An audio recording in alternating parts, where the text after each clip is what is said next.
Hey, get rhythm. When you get the blues, come on, get rhythm. When you get the blues, you get a rock and roll feeling in your bones, with taps on your toes. You get gone, get rhythm. When you get the blues, well, little shoeshine boy, he never gets slowed down, but he's got the dirtiest job in town. Bending low at people's feet on the windy corner on the dirty street. Then town and asking you to keep from getting the blues. He looked up with his little head, popped his shoe rag, and then he said, you get rhythm. When you get the blues, come on, get rhythm.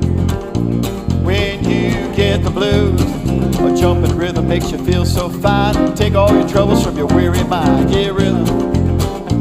When you get the blues, come on, Clark.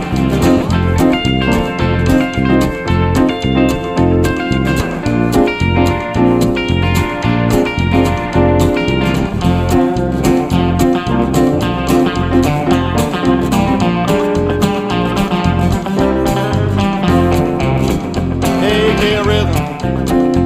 When you get the blues, come on, get rhythm. When you get the blues, get a rock and roll feeling in your bones, put taps on your toes and get gone, get rhythm. When you get the blues, well, I sat and listened to the shoeshine boy and thought I was going to jump for joy. Slapping shoe polish, lifting right, took his shoeshine rag and held it tight. He stopped once to whip us wide away. Not if I know you're working that way. Said a lock with a big white grin, kept popping and he said it again, you get rhythm. When you get the blues, come on, get rhythm. When you get the blues, all they cost a dime, just a nickel a shoe, does $1 million worth of good for you, get rhythm. When you get the blues, yeah.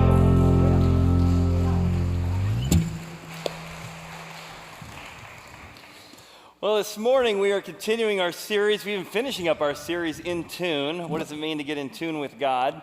And specifically, how do we put certain patterns or habits in the background of our life, like a rhythm, like a drum beat, that we establish our life based on that rhythm?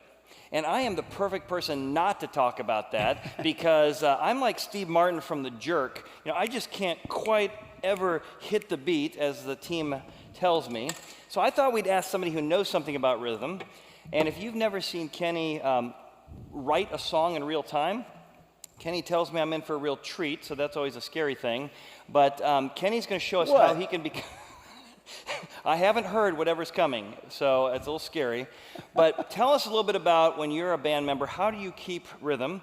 And what's kind of the secret to doing that? And you've got kind of a cool thing that lets you record a live studio song live right here. So tell us a little bit about that. Well, like in a band situation, we always have a drummer, and the drummer kind of holds the fort down, so hopefully your drummer's pretty good.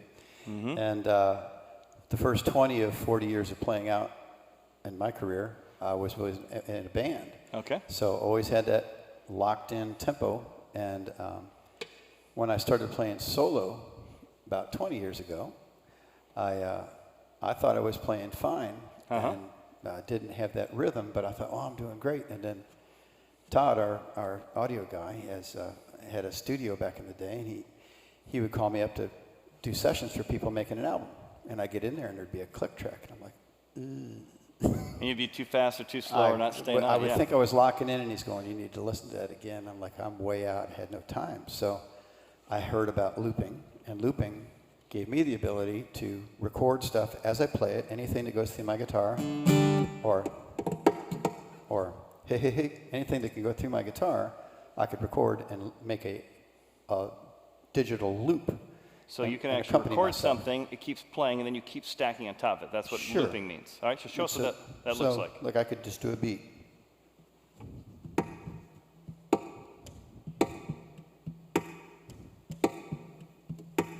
No hands, Mom. All right. If I want to, I can add to that. Yeah.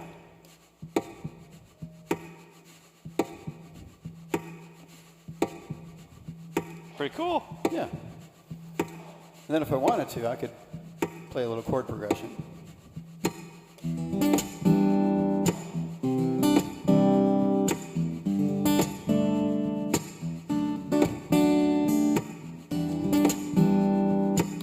gives me the ability to accompany myself. Sure. All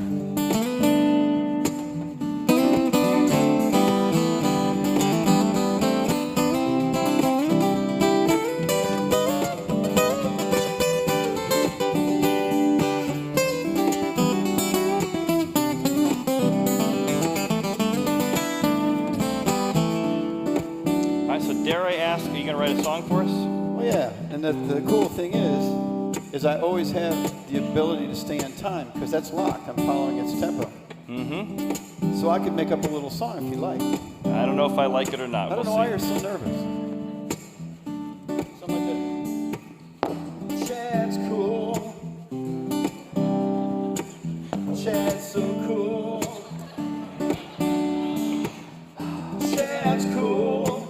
I've been waiting for this day for years. Chad's so cool. Could be your new ringtone. Chad's cool. Chad's so It's like angels in I could heaven. make up some verses. Some say that Chad is cool. I'm not sure that is true. I've seen him dance. He used to wear high water pants. Chad's cool.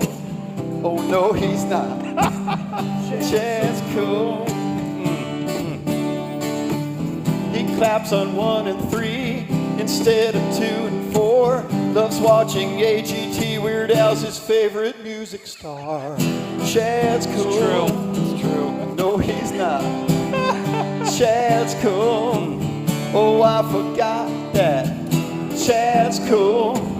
He is my boss, so Chad's cool.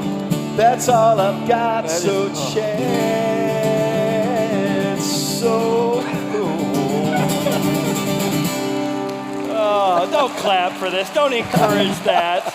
Don't encourage that. Don't encourage that. Man, if you're tuning in for the first time, you're going to think this is a cult where they sing songs to me. We don't do this every week, and I'll be right back. I need to renegotiate his contract before we continue. So, if you never heard Kenny, when we brainstormed this, I said, let's do like Fragile by Peter Gabriel. He said, no, I got something original for you. Yeah, so that was great. But this idea that there's this rhythm behind that allows us to do many things, that what allows you to sync all those different layers on top of each other is that there's something underneath. There's something moving in the background that puts it all together. So in our series, each week, we've looked at kind of these ancient, dusty words, and we brought them to life: blasphemy and submission and honor. And today we're going to talk about duty. He said duty, not that duty, duty. And the sense of duty. I heard 100 years ago that in a sermon you would hear the word duty like 20 or 30 times. And now you don't hear a sermon on duty and honor like hardly ever. So I want to look at that word and how it can create the rhythm in our background, like a backbeat that drives us and helps us with the disciplines we need for other things in our life. I want to define it this way with our music metaphor. Duty is playing and living according to the beat of another drum. And I want to contrast the Bible's unique sense of rhythm and grace compared to maybe the typical talk you might hear on honor and duty. To do that, I want to talk about two different beats. The one that we're kind of born with, that we love but we can't live up to, and like me and Steve Martin, we can't quite hit the beat, though we know it's good. And another beat that God gives us that really motivates and transforms everything as a rhythm in our life.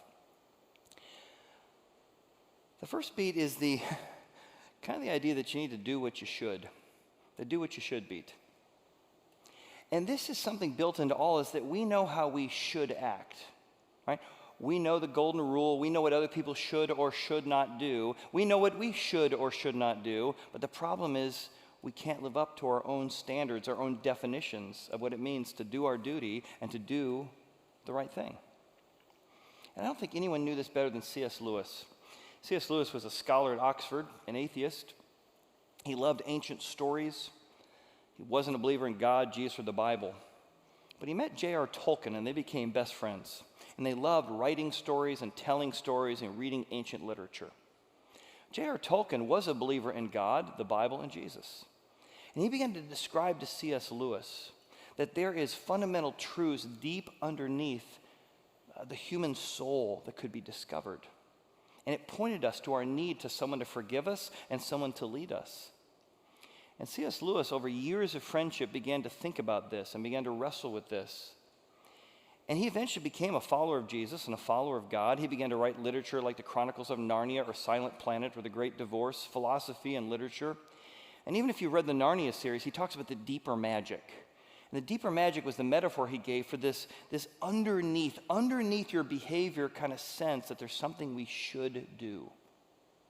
This beat in every human heart that tells us that we have a duty to follow certain commandments and certain precepts. In his book, Mere Christianity, he writes about this. Here's how he says it. The laws of nature, as applied to stones or trees, may only mean what nature in fact does.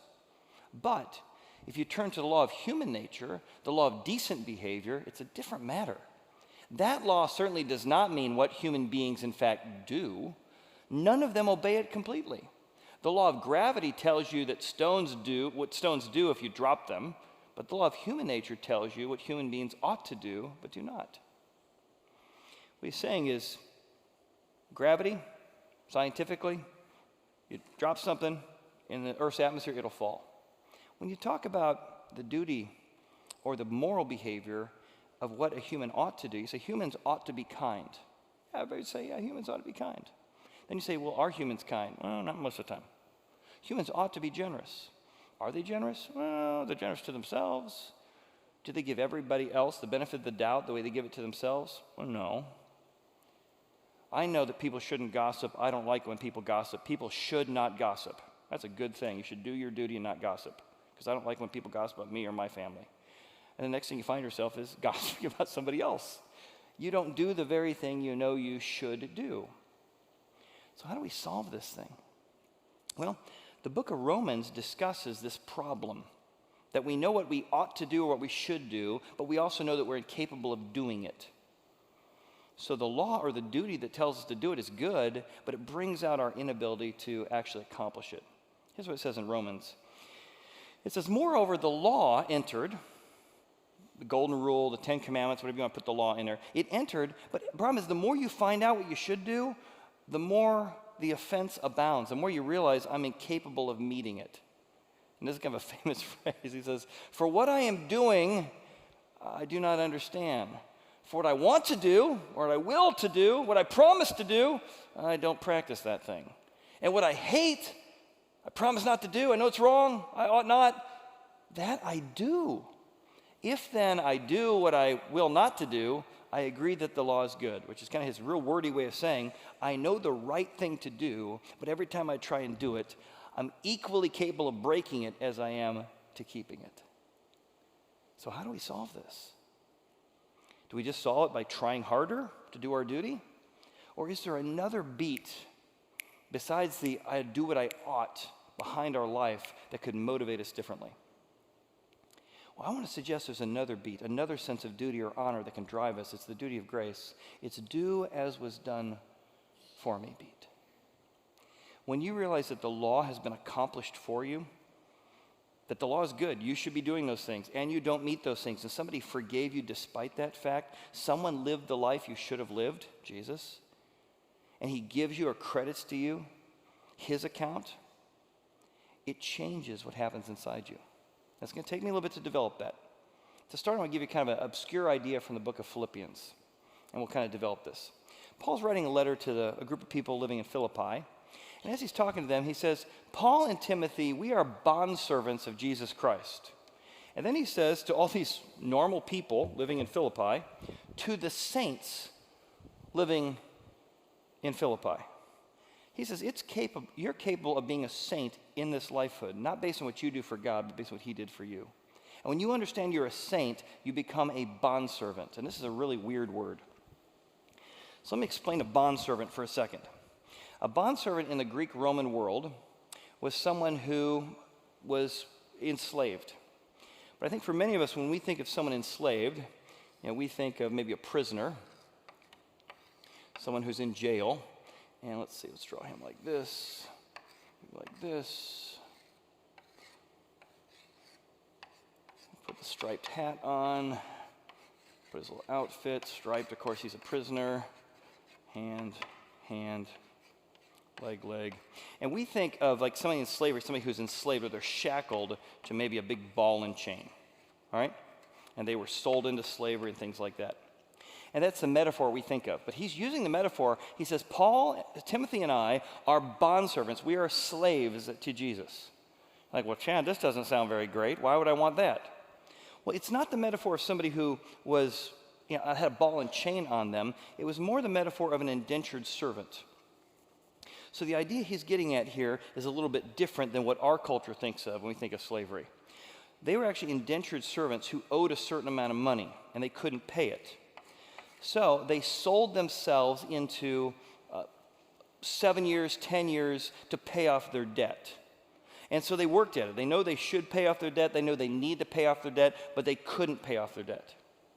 However, the master's not even the right term. Better to say their boss, who they were working off the debt with, many times they would treat them incredibly well, treat them like members of the family. They would be kind to them. They would love them. And some of them would even pay off the debt early. And so your debt would be paid off prior to you paying it off. You're now a free man in the Roman Greek society because they had a very consistent caste system. You went from being an indentured servant to being free. And what's interesting is, put an ear on this guy here. When you became an indentured servant, you could tell because of what they did with their ears. We'll give them a big ear here. You would actually punch your ear with a certain punch hole. And when you did that, it was saying, I am a bond servant. I have paid off my debt, but I am choosing to stay with my boss, stay with my master. I now don't have to, I don't ought to, I now want to stay with this family because they've been so caring, so loving. I'm a member of the family. They paid debt I couldn't pay. I'm living the life I want to live. So I am a bondservant. I'm going to do my duty, not because I have to. I'm not shackled to it. Not because I'm supposed to, but because I want to. And this idea becomes a sense of duty that is driven by gratitude and grace and an overwhelming sense of what someone did for you. So that's what we're talking about today. How can you be driven by a different beat? The beat of want to, not have to. Not I ought or I should, but I could. That's what we're going to dive in together. So let's look at those together. The first thing I want to look at is this key, like this key we can do that duty, the way the Bible describes it, this grace-driven duty can move you from ought to want to. Man, I want to please somebody who freed me. I want to please somebody who paid debt I couldn't pay, who made me right when I couldn't make myself right, who accepts me even though I can't even do what I know I should do. Duty moves you from ought to want to. So think of it again like a drum. So imagine the beat of a drum with maybe 2 drumsticks. And over here is the should drumstick. And over here is the could drumstick. Or maybe over here is the ought to, and over here is the want to. In some sense, when you live according to the beat of a drum, there's a sense in which you're doing your duty. You don't necessarily want to do it or feel like doing whatever it is today, but you're letting that drum beat drive you.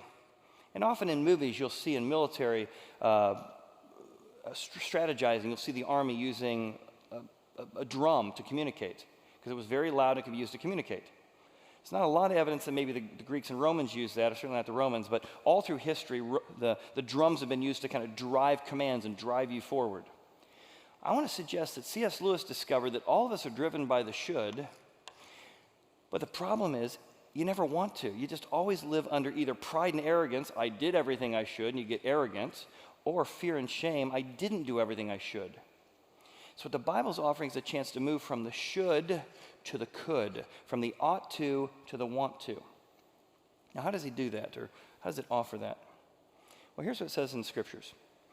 There's a guy named Solomon who's writing. And he says, how do you discover what the meaning and purpose of life is? So he's going through a midlife crisis. And in the middle of this midlife crisis, he has tried it all. He has built cities. He has amassed wealth. He has like 600 wives and 500 concubines, and this is not prescriptive of what we should do. This is him kind of going off the rails. And after trying it all, doing what he should, not doing what he should, none of it satisfied his soul. So in the book of Ecclesiastes, he kind of says, I tried this, broke this, obeyed this. The good stuff didn't meet my needs. The bad stuff didn't meet my needs. And here's his conclusion. Let us hear the conclusion of this whole matter. Fear God. Have awe for God. This word fear is the really sense that it's almost like to be awe-inspired might be a better translation of the Hebrew. Be awe-inspired by God. Keep his commandments. There's something good about those commandments. For this is man's all. Another translation says this is the whole duty of man. All right, well, what are you saying? The whole duty of man is to recognize that there is something that we need to do, but also to acknowledge that we can't do it. And so instead we look to God and we say, okay, instead of trying to just do what he says, can I trust that he knows best? All right, we've all had people who told us what to do, and we're like, well, I don't want to do it. In fact, I'm the kind of person, the minute you put up a stay off the grass sign, I wasn't even thinking about stepping on the grass. But now that I see it, who says? What are the consequences? So the law is good, but it brings out something in me that's bad. What if instead you put that sign there and I say, hey, I want you to know, Chad, someone you trust put that sign there. Okay? Someone who cares about you, someone who knows your strengths and weaknesses. So you may not like the fact that you're not supposed to get on the grass, but did you know that your dad put that there? I've got a great relationship with my dad. And my dad's kind of a maverick who likes breaking rules too. So if my dad put that rule there, he's got a good reason for putting it there. And I may not understand it, but I'm going to trust my dad's heart. I'm so awe-filled with the respect for my dad and that he wants what's best for me. I now want to obey it because I know my dad's heart, rather than just, I can do whatever I want. Who made you boss? Right? That's the idea. So there are many people throughout time who've tried things like Solomon, and they found that this rhythm of trusting God's heart and knowing that he loves you enough to forgive you, to pay your debt, that became the new beat or the motivator to change the dynamic of your relationship to the Ten Commandments or to the Golden Rule. One of them was Johann Sebastian Bach, who was a really strong, committed Christian. And what you may not know about Bach is he lost both of his parents when he was 10 years old. Imagine grieving at 10 years old, losing both your parents. Despite that grief, he didn't give up on God. He found God to be a source of healing and inspiration and help. He became the choir director at his church at age 17. He was so phenomenal as a musician that he got put in charge of the whole program, and he started writing an original cantata once a month, writing it, orchestrating it, and performing it once a month. His career continues to take off. He got to the point where this guy was so brilliant, he began to write, perform, and orchestrate a new cantata every week for multiple years. And if you look at the sheet music on one of Bach's compositions, it always has a JJ at the top, which in German stood for Help Me Jesus. So it doesn't translate into English. It would be like HJ for us. But JJ, help me Jesus. Help me to do my best. I know you've loved me. I know you've forgiven me. I know the right thing to do, but I know I need to be rescued from my inability to do that. But I want to do my best music and my best art, but I need your help. The sense of humility. Then if you look at the end of every piece of music that Bach wrote, it says SDG, which is to the glory of God in his language. And now that I've got it all done, now it's all complete. It's not about me and what I need. I want to give credit to God. In fact, many people call Bach the fifth witness. Matthew, books in the New Testament, Matthew, Mark, Luke, John, and that Bach's music became the fifth testimony to finding the music or the rhythm underneath your life. What is he saying? He's saying, I found something in Jesus saving me and living my life for the glory of God. It was like a different beat. I didn't give up the Ten Commandments or the Golden Rule, but I sensed that there was some kind of motivation to want to that came when I began to realize I needed saved from my inability to meet the shoulds, and yet to live not for self, but for the glory of God. Now, what's the second key? The second key of this rhythm is that duty understanding that rhythm and that motivation and trusting your Father's heart, being awe-filled that he knows what's best for you, it moves you from what you must do to what you may do. It's the same idea. So in this idea, think of it this way. Let's draw this guy. Let's see. I'll draw him here. And put a little hair here. Do an ear. He's sweating. He's got a hat. And let's see, here's his nose, his mouth. Blowing really, really hard. And let's see, have him blow maybe the morning bugle. All right, here's his hands. He's holding on. Here it is. This is Beetle Bailey, by the way, if you don't remember him from the comics. That's my best shot at Beetle Bailey, so I haven't had a Beetle Bailey reference in a while. So he's going to use a metaphor in the New Testament of duty and honor, and he's going to reference it to the idea of being in the army. And again, those who were Christians in the early days, you saw the Roman army going through all the time. But he uses this idea of the army as a metaphor for how to do your duty. But look at how he starts it. This is from Paul. If you want to move from must, what you must do, to what you may do, he says, therefore, my son, be strong in commandments, be strong in honor. No, he says, be strong in grace. Grace is knowing you can't keep the commandments, but you should. But knowing that God kept the commandments for you and forgave you, therefore you want to please him, not that you have to please him. Here's how he explains it with a metaphor. He says, be strong in the grace of God that's in Christ Jesus. You therefore must endure hardship as a good soldier of Jesus Christ. You're going to go through tough stuff. No one engages in warfare, entangles himself with the affairs of this life.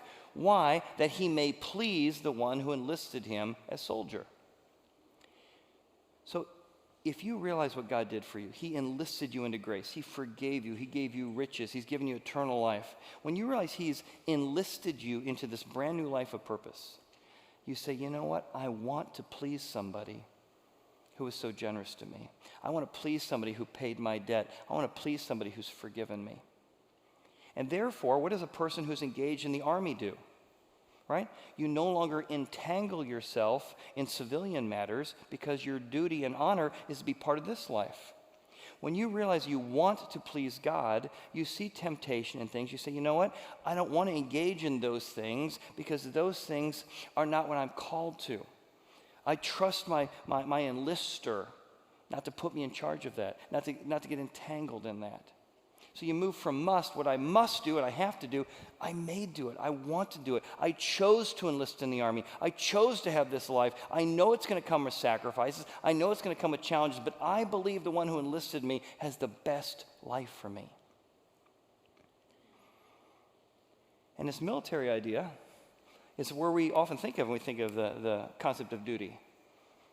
But again, he's saying the duty is doing the right thing, but it's also being strong in grace. It's that grace piece that moves you from must to may. I certainly saw that in my family. Both my father and my father-in-law were part of the draft for Vietnam, and both had a very different experience. I'll start with my dad. My dad got out of college, and he could not wait to have a family. He could not wait to start his career, and he got drafted. And he didn't want to go. And my grandfather really, really struggled with that because he had served as a Marine. He'd fought in World War II. He just couldn't believe that my dad didn't want to do his duty. And my dad's like, well, I just don't understand why we're there, what the purpose is. I don't get the reason for it, and therefore I'm not committed to it. But he got drafted, and yet he was a high jumper. And as he headed into the draft, he had just hurt his knee doing used to do the old Western roll, and so he hurt his knee, so he goes in for the draft, and sure enough, they rejected my dad because of his knee. And so he wasn't able to do his duty because he'd been entangled in civilian life because he damaged himself another way. Now contrast that with my father-in-law. He didn't get drafted for Vietnam, he enlisted in Vietnam. So I heard this just several years ago. I didn't know the story. I said, well, Butch, tell me about Vietnam and kind of what happened and how you got in there. When were you drafted? He said, well, I didn't draft, I enlisted. I don't know that I've ever talked to somebody who's enlisted in Vietnam. I said, tell me about that. He said, I was so committed that Christ gave his life for me. My father fought for that we could have freedoms. I wanted to fight for other people's freedoms. I didn't totally understand what was going on, but I knew that if I could give my life for others to defend my family, defend my future relatives, I wanted to do it. I'm like, man, that's incredible. He said, so I enlisted, and I went through the kind of whole testing process, and they found I had great mechanical skills, so they put me way out of the line of fire. And so my job was to basically fix tanks and fix things. He says, and I said, no way. Like, you said, what? He said, I said, no way. You put me on the front lines where it's danger. I want to be where the most dangerous place is. I want to make sure that I'm not safe if other people are fighting for freedom. I said, Butch, that is unbelievable. The sense of honor, the sense of courage, the sense of other-centeredness, that you could have been safe and didn't choose it. He looked at me and says, well, I didn't say I was very smart. I said, well, I didn't affirm you for being very smart. I affirmed you for being courageous and honorable. And you know, this many years later, he's got survivor's guilt because everyone in his platoon was killed but him one time during one of the battles because he was fixing a tank. And years of post-traumatic syndrome that he had to get help with. But what a sense of duty. And that duty was motivated by trusting that he wanted to do unto others what had been done for him, fighting for freedom where other people fought for freedom for him, and a sense that he would give his life for others because Jesus had given his life for him. It's powerful. He had moved from what I must do to what I may do. I want to engage in this because I believe that I'm fighting for other people and it matters. So I may do this. I'm choosing to do this. And I didn't get drafted. In one sense, God enlisted him because he wanted to do unto others the way God had done unto him. Pretty powerful. Third thing.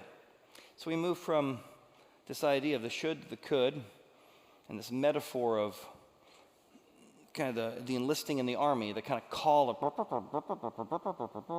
The third aspect is duty moves us from a driving beat to a backbeat. And I think this is where we come back to C.S. Lewis. If you listen to music, sometimes there's a driving beat. The beat is so loud, the bass is so loud, it's just driving the whole song.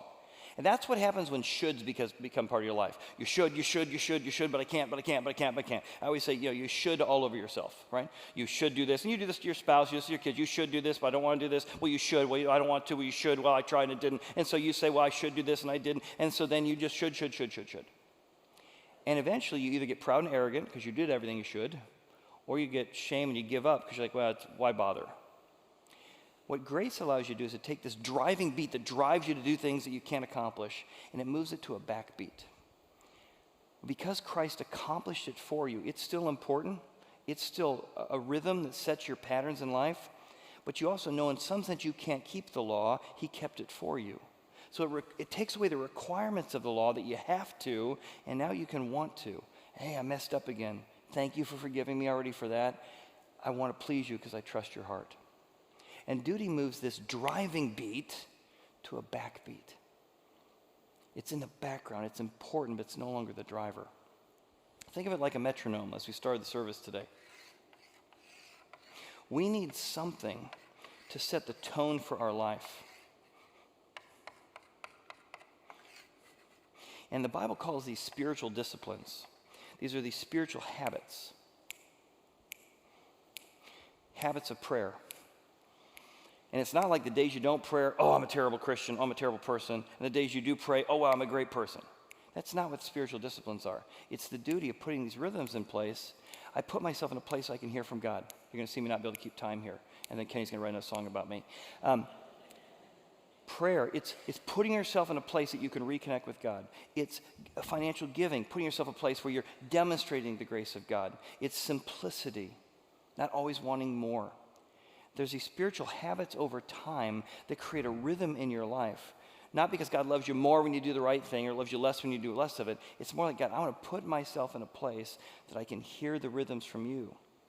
Because I have a tendency, God, to trick myself into doing things that aren't good for me, thinking they're the right things for me, and ending up in a ditch. So I'm going to read the Bible because I need to trust that you know what's best for me. And these daily enlisting of his grace through prayer and Bible study and hearing from him create a behind-the-scenes rhythm that allows me to walk through life. In fact, here's what it says in the Bible about that. Jesus is telling a story one day, and his disciples say, we want to have more faith. How can we get more faith? He says, well, let me tell you a story. Which of you having a servant, plowing or tending sheep, shall say to him when he has come in from the field, hey, come on at once and sit down to eat? But will he not rather say to him, prepare something for my supper, and gird yourself and serve me till I've eaten and drunk, and afterwards you will eat and drink? So before we go on, let me kind of explain that. He says, you're paying this person. You've put this person up. You've generously provided this person's life. You've now come in from work, and you sit down, and the person's job is to prepare something for you. Do you say to the servant, you eat first, and then I will have my meal? Or do you say first, hey, I'm going to eat my meal because that's what I pay you to do, and then I want you to have your meal? Which seems so backward. Like, wouldn't you say, Jesus, no, you're supposed to serve others, or what's going on? Let me keep going, we'll explain it. He says, does he thank the servant because he did the things that were commanded him? They did their duty. Jesus says, I think not. You're not going to thank him. So likewise you, so he says, you're the main subject of this parable. When you have done all those things which you are commanded, say, we are unprofitable servants. We have done what was our duty to do. What a weird story. So let's start with the word unprofitable. When you realize, back to my indentured servant, you can't pay your own debt, and someone says, I will hire you, and I will forgive you your debt, make a way for you to pay off your debt, then you say, oh my goodness, why would I not want to please the person who freed me from a life of indentured fortitude? Why would I not want to please? Oh my goodness, I can't wait to serve the master who freed me, who helped me. He said, but what happens is that many times you guys are starting to act like God owes me. God enlisted you, God forgave you, God helped you, and now you're kind of coming to God in prayer and saying, well, God, you owe me. Look what a good person I am. God, you owe me. And you're starting to think that God's there to serve you, rather than realizing that the purpose of life is for you to serve God. So he says, if you want to know how to increase your faith, realize you're an unprofitable servant. You couldn't pay off your own debt before God. And to realize your duty, your proper response to God is to live in thanksgiving to him. That's his idea. What if you and I, every day, start thinking about, is it God's duty to love and serve me? You're not giving me good enough circumstances. Or is it my job to serve him? See the difference?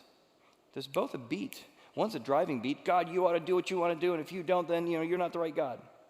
Another one is, God, I don't always understand, but the same God who paid off my debt, the same God who freed me, the same God who gave me this life, man, I can't wait to serve you, even if it means some hardship at times, if it means some difficulty at times. So that's the idea he's getting at. Duty is playing and living to the beat of another drum. It's this sense that you and I can understand what God's done for us, what he's forgiven us for, and we get to that I want to serve him. I want to help him. I want to say thanks to him. I trust his way. His commandments are the good way. They're not just some arbitrary list of rules. Remember where we started? We'll put it up on the screen. Duty is playing and living to the beat of another drum. And that's why Jesus kind of changed your relationship to the shoulds. You get to the place you say, I want to do my duty because God went above the call of duty for me.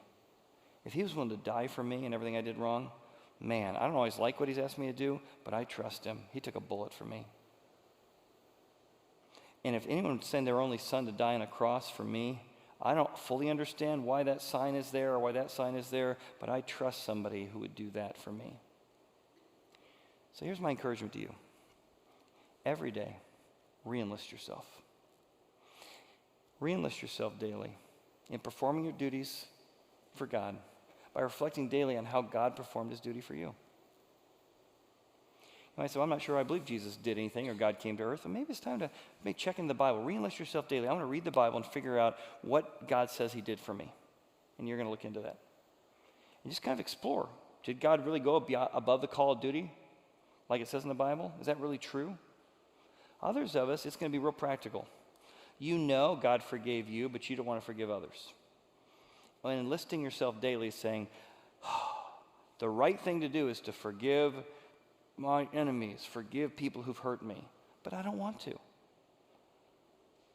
But the beat of grace is if God forgave me, how could I not forgive others? And I had one of those this weekend. I've told many of you the story that over the last couple of years, last 12, 15 years, I've not talked to my sister-in-law through a whole series of events. And so this weekend, I drove down to my parents' house to celebrate their 50th anniversary. It's the first time we've talked in 12 years. And part of me was bracing for impact. Part of me was like, I don't really want to do this.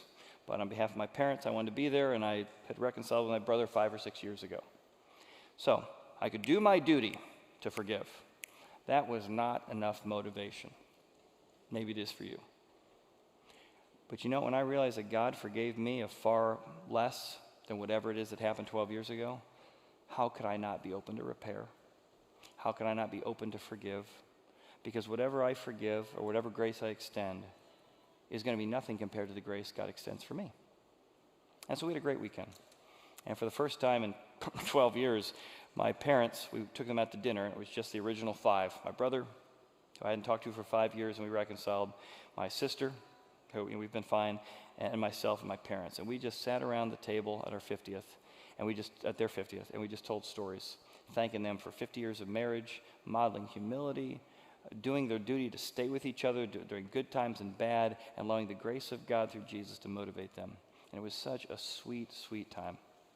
Challenging, but the duty of grace, the song of God behind the scenes, was what allowed me in real practical ways to forgive, to reconcile, and to choose joy. And I want that song to play in the background of your life as well. Let's listen.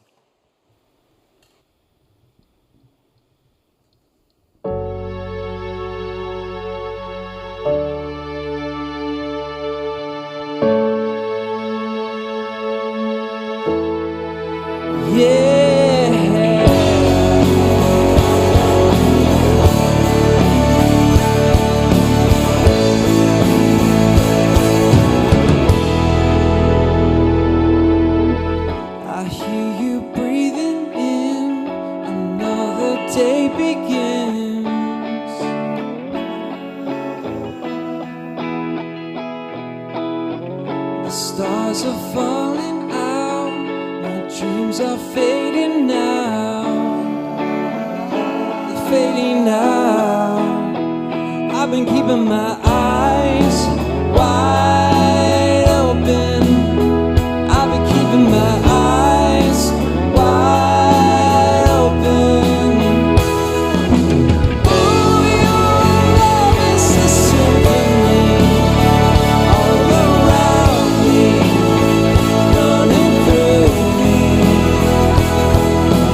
Oh, your love is a melody underneath me, running to me. Oh, your love is a song. The dawn is fire bright against the city lights.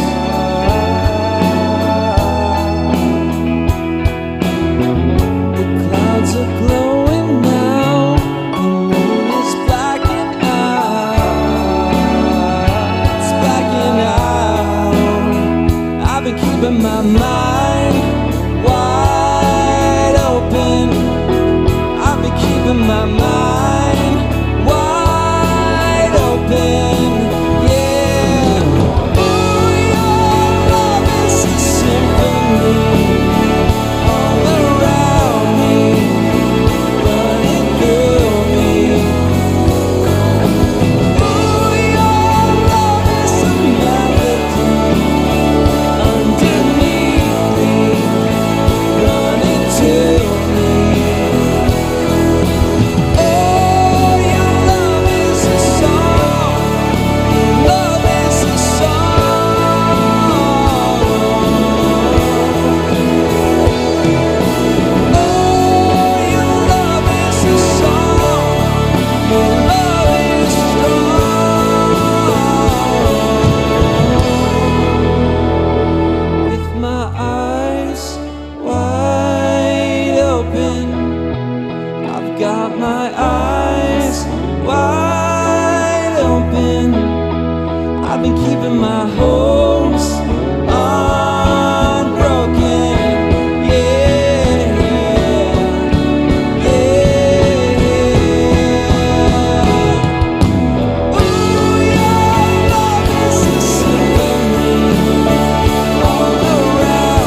Well, thank you so much for being here with us this morning. Have a great week. We hope to see you all next weekend.